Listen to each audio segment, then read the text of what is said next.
One thing we do know about the ancient world is that there was no law of copyright. So you could claim as your own idea an idea which wasn't your own, and you could get away with it.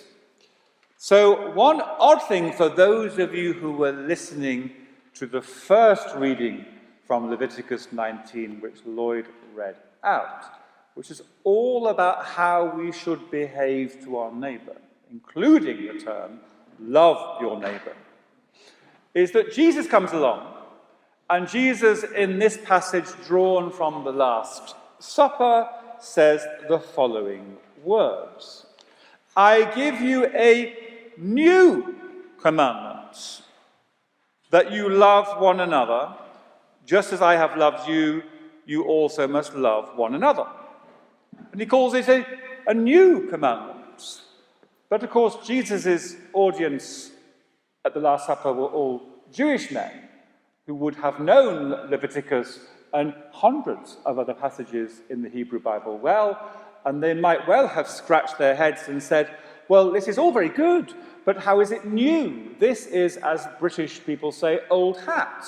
We've heard this over and over and over again. We already knew from Moses in the Torah that we had to love one another. Why does Christ say it is a new commandment? So in thinking about this, with my apologies to those who roll their eyes whenever I mention a famous philosopher, I want to explain this passage in virtue of a famous philosopher. And the reason this philosopher is not even more famous is that his name is very difficult to pronounce. But luckily, we have in the chapter, in the group of extremely important senior clergy in the diocese who have the title canon. Have you got that? We have in the number of the canons of this diocese the Reverend Canon Ulla Monberg. And Ulla Monberg is a delightful woman who comes from Copenhagen, who is a Dane. And it's she who taught me how to pronounce this name properly. So if you're British, you say Søren Kierkegaard, and that's wrong. Okay, if you're Danish, you will roll your eyes and say, how could you massacre our language in this way? What the Danes say is Søren Kierkegaard, Søren Kierkegaard. The name just means churchyard, okay? But you can't say Søren Churchyard because then you'll confuse everyone. Okay? Now, Søren Kierkegaard was a 19th century Lutheran philosopher. He had a very interesting and complex relationship with the church. His brother was a Lutheran bishop. He went in and out of faith, and one of his great but thick works is called Either Or. And in Either Or, Kierkegaard charts our spiritual progress in, I think, a way which makes sense with the passage from John I've just read out.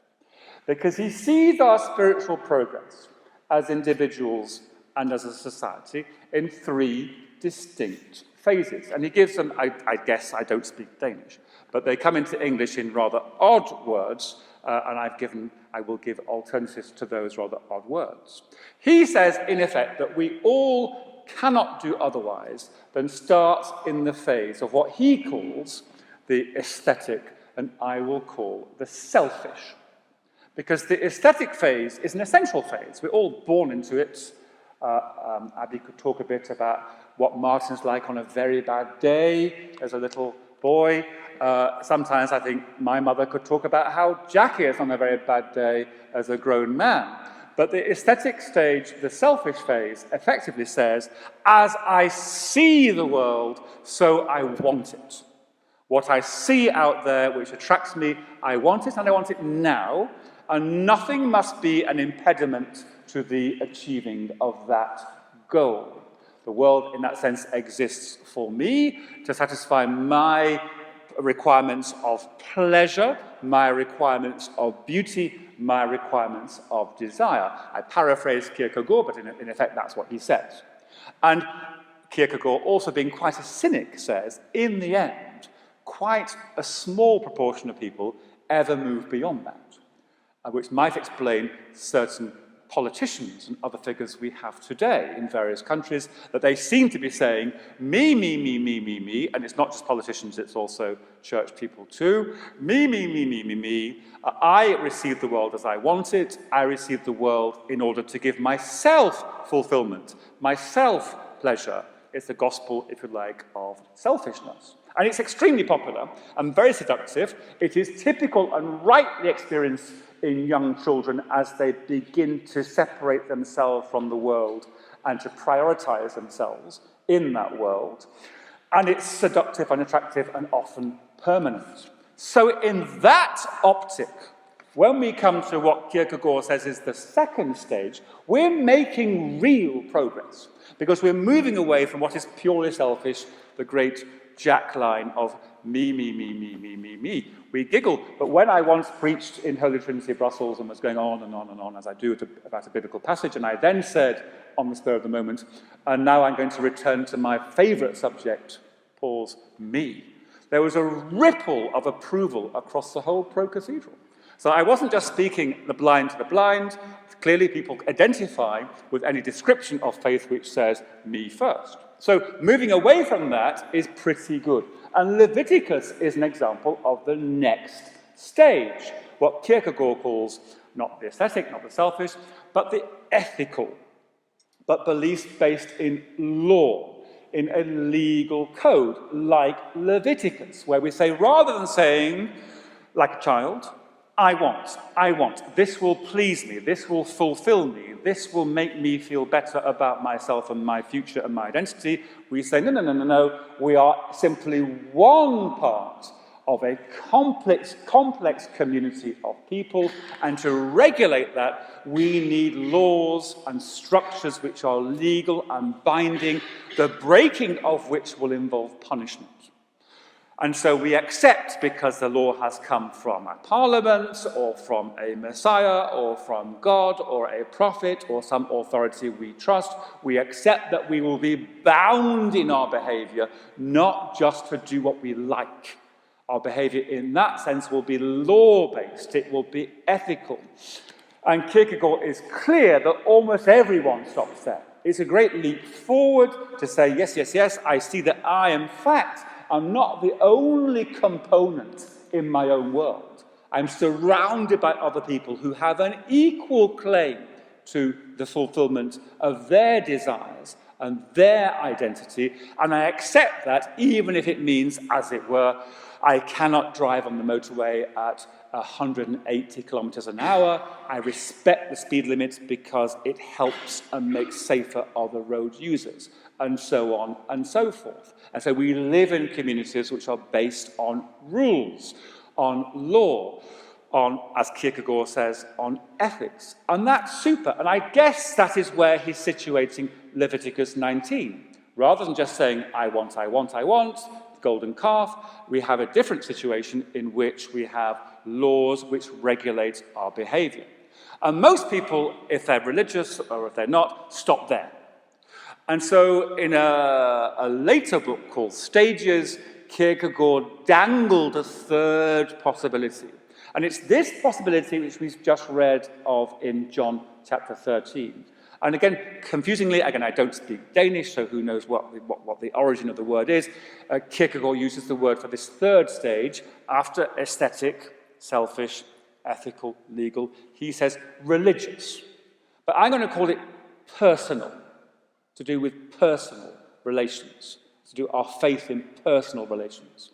And what Kierkegaard says is this: not criticizing the ethical because it's super to follow laws. It's super to be nice to your neighbor. It is super not to kill or defraud or rob or beat up your neighbor. That's great. No one's criticizing that. But what if God dangles in front of us even more of a possibility, the possibility of not defrauding your neighbor and being nice to your neighbor and being kind to your neighbor, not just because you might get punished if you get caught, because there's a law about it, but because you are in a relationship such that you want to be nice to your neighbor. You want and desire the full fulfillment of your neighbor, not just your own fulfillment. So it's not about feeling constrained by the golden handcuffs of the law, which stops you beating up your neighbour. It is saying in your heart, I want to help. Of my free volition, I'm going to follow a particular path in my life because I want to. I want to emulate and copy someone whose behaviour is so good. I want to do the same as him or her. I desire the best for my neighbour. Without any constraints, even if there were no law, I still will behave in this way because I want to.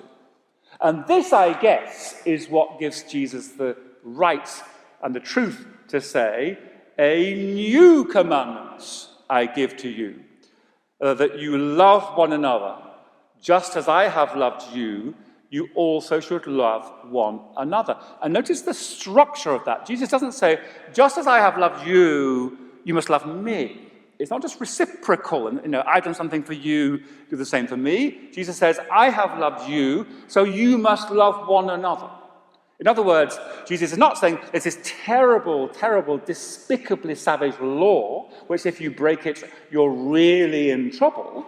He's saying, no. Look at me. Look at how I, Jesus, have behaved. Look at this self-offering I have offered you. Look at the wisdom of my teaching. Look at the works of healing I have done as signs of the kingdom. Look at he's speaking here on Maundy Thursday, on the night before he dies. Look at what's going to happen tomorrow on Good Friday, when I will stretch out my arms on the cross, and I will say, this is the supreme example of how you are loved, how God loves you, and I am showing that in my behavior. Go and do the same. Go and live the same life of self-offering and sacrifice and love and care. But don't do it because you're quaking about breaking some sort of law. Do it in love. Do it because I've shown you how to do this as an example of love. Be enthused by that. Let it not be rooted in fear, but in following a positive example which you want to follow, you desire to follow. And in that sense there, I think Jesus takes what Moses has given and, in a Kierkegaardian sense, completes it. That's what Kierkegaard calls the religious aspect, the personal, that sense of personal, relational faith, is what is dangled before us in this sermon at the Last Supper in John's Gospel. There is more to it in terms of our behaviour than doing it for ourselves or doing it to avoid punishment according to some law. There is this possibility of complete self-fulfillment because we want to do to ourselves and others what Jesus Christ, as the supreme example of God's love, has done for us. And in that sense, I think we can take great comfort from this passage.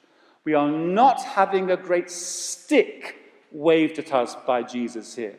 He is offering us freely that we should follow him and freely imitate and emulate him, such that all that sense of childish and childlike but natural selfishness is overcome and lived through. And even the very good sense we have of following rules because they're a good idea is somehow surpassed and gone beyond. In other words, in the jargon in the New Testament, we're talking about grace rather than law. And we arrive then at the final position, the most fulfilling position for us, where rather than just obeying a law, we are saying, as this free gift which Christ offers us, we wish to respond to that in a Christ-like way, by living with one another and with ourselves as he has lived with us.